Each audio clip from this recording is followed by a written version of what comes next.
At the beginning of the last video series, I alluded to the fact that eventually we're going to be able to calculate equilibrium concentrations from initial concentrations, which may or may not be an equilibrium situation. In this series, we're finally going to hit this type of problem out of the park. And actually, we've seen many of the tools that we'll need to do this, like the equilibrium constant, the equilibrium expression, and the reaction quotient. In this video series, however, we're going to introduce the ice table method and learn how to get quantitative numbers for equilibrium conditions. We're also going to explore equilibrium in the context of dissolution and precipitation reactions, which are the microscopic reverse of one another in the field of solubility equilibria. Let's begin by thinking conceptually about what happens as an initial non-equilibrium state marches toward equilibrium. So let's quickly revisit this idea of Q, the reaction quotient, versus K, the equilibrium constant. We know, for example, that when Q is less than K, the reaction will move towards products until Q and K are equal to one another. If Q is greater than K, then the reaction will move back towards reactants, again until QC is equal to KC. So we can predict which direction a reaction will go based on the value of Q relative to the value of K. However, we cannot answer the question quantitatively of how far the reaction will go and what the conditions will be at equilibrium just by comparing Q to K. We need more information, in particular about the initial conditions and the stoichiometry of the reaction, to make these quantitative assessments. Well, what do we know about chemical systems at equilibrium? In order to get started in thinking about solving this problem, we need to organize the information that we know. For one thing, we know the form of the equilibrium expression. We know that K is equal to the concentrations of products to the power of their stoichiometric coefficients divided by the concentration of reactants raised to their stoichiometric coefficients. Furthermore, we know the form of the balanced chemical equation, and that's going to become important as well. The stoichiometric coefficients in front of each species tell us how many molecules of, for example, reactant A are consumed per reaction event. That's going to be important because once we understand how many reaction events occur to get to equilibrium, we'll need to use these stoichiometric coefficients to actually calculate concentrations at equilibrium. So stoichiometry does play a role in the assessment of equilibrium conditions. We know that the equilibrium expression must equal Kc. We just talked about that, and this is the form for a general reaction. A molecules of A plus B molecules of B goes to C of C and D of D, like we've seen before. Importantly, remember these are concentrations at equilibrium, so a little subscript E we can add to emphasize that.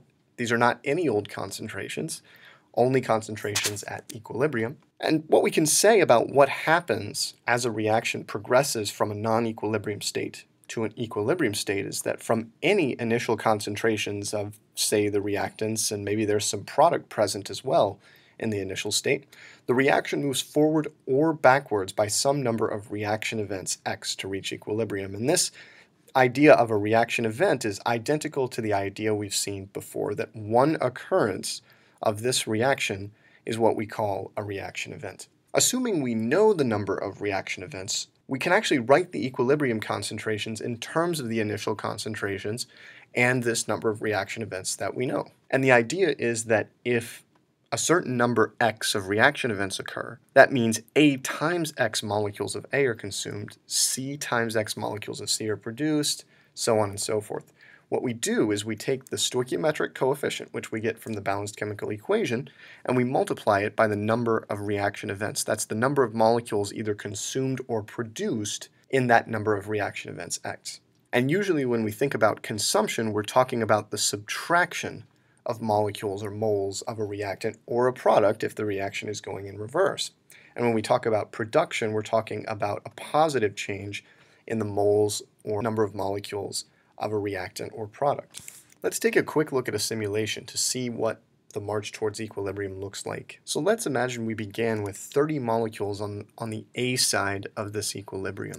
Initially, we have 30 molecules on this side and no molecules on the product side. And this is a non-equilibrium state where the equilibrium constant is definitely not equal to 0, right? And that's the reaction quotient implied by this situation, since we have no products and we have 30 molecules of reactant. When we turn on the simulation and allow the molecules to kind of move randomly, These correspond to kind of random thermal fluctuations. And I give this a little bit of heat. You can see that initially there are more molecules going over to the B side than there are coming back to the A side. And this is going to continue to be the case until we reach equilibrium, in fact. High temperature causes both rates to accelerate, but even so, we're still seeing more molecules of A coming over to form B than we are molecules of B coming back. Nonetheless, what we can say on the molecular level is that once equilibrium is established, there are constant numbers of particles of A and B.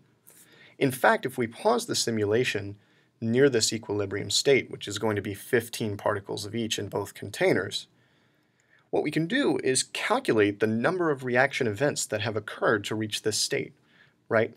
Think about this intuitively. We started with 30 molecules of A on the left, and in this state near equilibrium, we have 17 molecules of A and 13 molecules of B. Since one molecule of A converts to one molecule of B in this hypothetical balanced chemical equation, that means we've engaged in 13 reaction events to bring this system to a state of equilibrium. In fact, if I keep running this simulation, on the average, what we'll find is that the typical situation is 15 molecules of each. There are fluctuations about this average, but for the most part, the average is 15 molecules of A and 15 molecules of B, like you see in this frozen situation here. We can also take a graphical angle on this and ask how the concentrations change with time. So let's put molarities on the y-axis and time on the x-axis, and imagine that we started with some concentration of A. Over time, since this is a non-equilibrium state, A will decline until it reaches a constant level, at which point it may fluctuate up or down slightly, but for the most part it will remain constant with time. We started with 0B, let's imagine that, and so over time B will start to form until it flattens out and remains constant over time. And these two concentrations, by the way, are not necessarily equal at equilibrium. They were only equal in the simulation because we set the free energies of the reactants and products to be equal to each other. But in the general case, when the free energies of reactants and products are not equal to each other, these two will not be equal concentrations at equilibrium. The equilibrium state is essentially everything beyond the point where, within some tolerable level of thermal fluctuations, the concentrations are constant over time. Our quantitative goal essentially is to calculate the difference between the initial concentration of, say, A and the equilibrium concentration. This corresponds to some number of reaction events x, and it's related to the stoichiometric coefficient on A. Since the concentration of A is decreasing with time, we write this as negative AX to indicate that that concentration is going down.